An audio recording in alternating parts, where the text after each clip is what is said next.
Hey everyone, welcome back to my channel. I am Rainy. This, of course, is the Enchanted Planner, and today we're planning for the week of June 10th in my classic vertical. I've pulled out the Wildly Chic sticker book from Love Posh. I've had this, well, I bought all four of them a while ago, and I haven't even really looked at them because I have so many sticker books. But I figured I'd pull it out to use it today for a couple of reasons. The theme, or one of the prompts in the Planner Stash challenge that Di and I host, is like jungle themes. So I was originally going to pull out wild style, but then I thought about this book, so decided to go with this instead. It's not really, but it's kind of like the leopard or the animal print works, but the 80s 90s rocker stuff doesn't really fit the motif. But hey, we're just gonna go with it because I thought it was cute. Now I will tell you, I really struggled with this spread, which is subsequently why you now have a voiceover. It took me about 55 minutes. And again, as you guys know, I don't really like to go much over about 32 minutes for a video because I respect and value your time. So we're going to do a voiceover today just to speed things up. And plus, I like voiceovers. I can just chit chat with y'all as you watch me put things down on the planner spread. You're not really going through the process with me, but yeah, I enjoy voiceovers. I don't do them a lot though, because I know that you guys are not particularly fond of them. I only use them in extreme circumstances. So okay, this was a struggle bus, man. I think I figured it out why near the end, because for the last while I've been using a lot of big florals, and when it comes to florals, that is my jam. Like, I love florals and I find them very, very easy to work with, and I've been using a lot of them lately and doing very big full planner spreads. This theme in this sticker book doesn't necessarily lend itself to give a big full look to the planner spread, so that was a bit of a problem. And then two, it's not florals. And every time I seem to pull out something like this, when I haven't worked with it for a while, like if I've been working with florals for like several weeks and all of a sudden I decide to go rogue and challenge myself, we got a little bit of a problem. In the end, it all came together well, I will say. I'm quite happy with it. I decided to use checklists.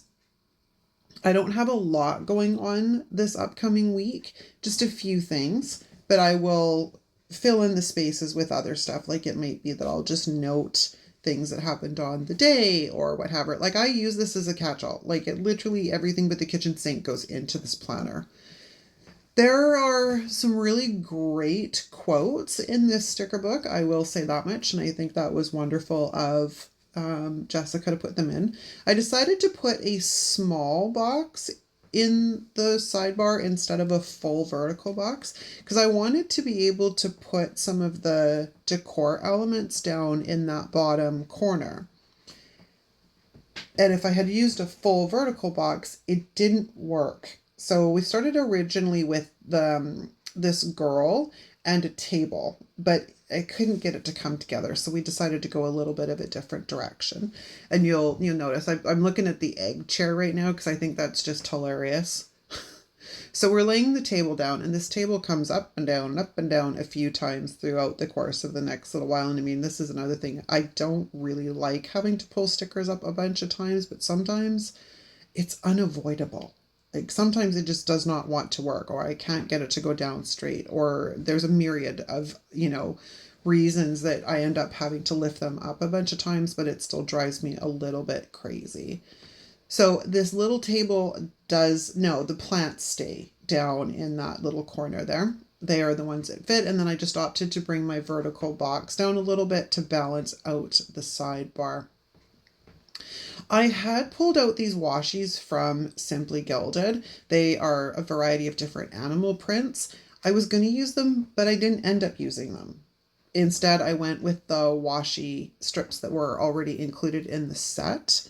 Unfortunately, I pulled out, there's only two of them, and I had to use both of them to put a base at the bottom of the page. So I'll have to figure something out when I decide to use this planner theme again, but that's a future problem. That's not a right now problem. This box combo ends up being moved. because I want to put down the egg chair eventually, and it looks like the plants are floating in midair, and it looked a little weird. So those boxes do end up getting moved down a bit. But one of the things I talked about in this plan with me was that I'm going to be doing a very deep, hardcore purge of my planner stuff. And I was trying to figure out the best way to facilitate this, because I know that we've had conversations in the past where you guys are like, well, keep me posted because there might be stuff I want. And I was thinking about it. So I think I've come up with an idea, and I'm looking for your feedback. I'm going to have, I think, an online planner garage sale. If, for lack of a better term, I think we're going to have an online planner garage sale. Now, I already have a Facebook group, which quite a few of you are already in. It is dormant right now because I had been using it for health challenges when we were doing that last year. So instead of starting a new Facebook group, I think we could just run it through that existing group. And I think what I would do is pick a date that the garage sale is going to happen, and then get everything uploaded ahead of time.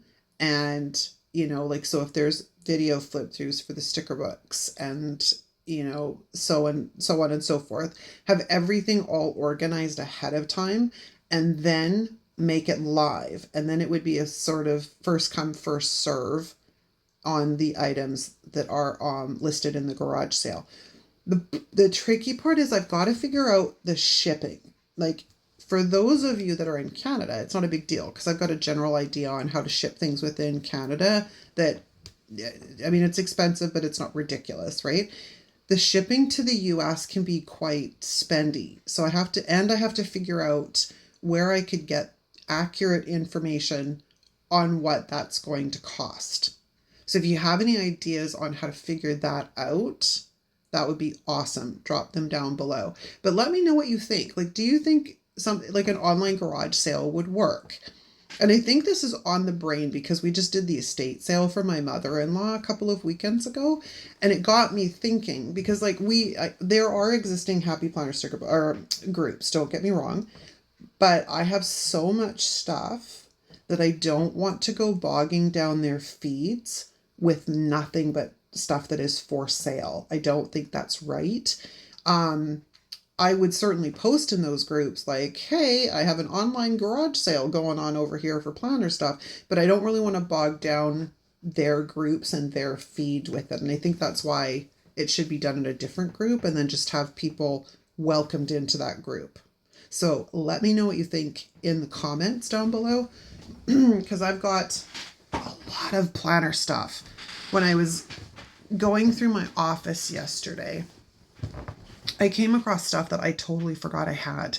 It's never been touched. It's still unopened. That is a problem. And I think we all do it. Like, when we first find this hobby, it's so exciting and we have to have all the things. But we don't really understand the way we plan or how we use our stuff. We don't develop that until later, which then now I find I've got a bunch of stuff that doesn't really suit the way I plan or the way I use my planners, which is why now I just want to find it better homes. And at some point too, like, I don't know what the future holds. Like, we're talking about making a pretty good major move, and I wouldn't be bringing a lot of this stuff with me because it would be very expensive to ship. So I think all in all, I'm just in a place where I want less things, and I'm sort of not really super hardcore minimalist, but when it comes to my environment, I have a very minimalist approach, unless it is craft stuff. I am a complete hoarder when it comes to craft stuff. Like, the amount of craft stuff I have is unbelievable. Like, I'm going to have to do something very similar with all of the scrapbook stuff that I have because I have a lot of stuff.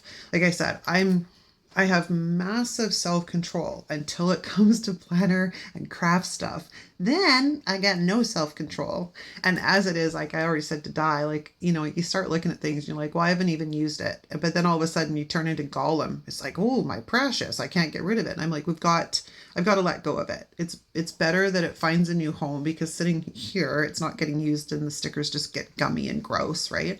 So yeah, let me know what you think in the comments down below, if you think that would be probably the best way to do it.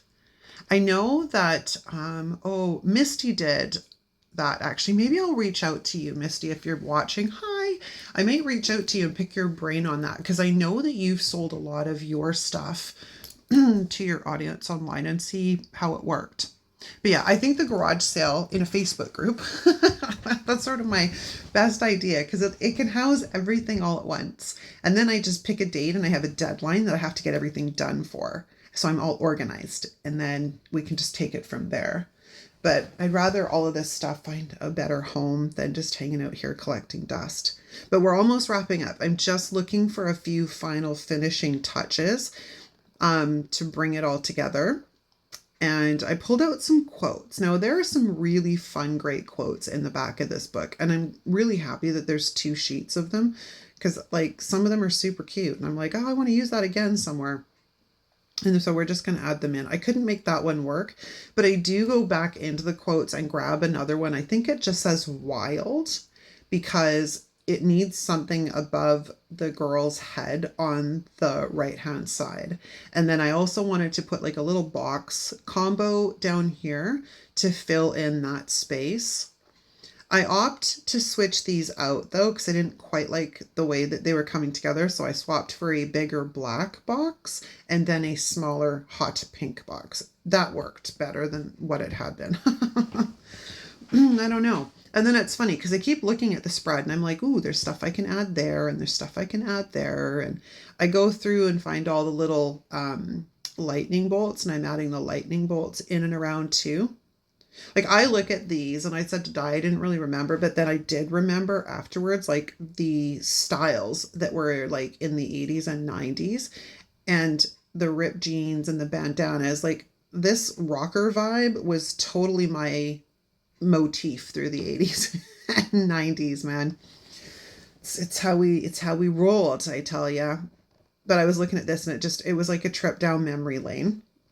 So this was a really fun set to use. A little bit difficult, but I really enjoyed it because it was a trip down memory lane for me.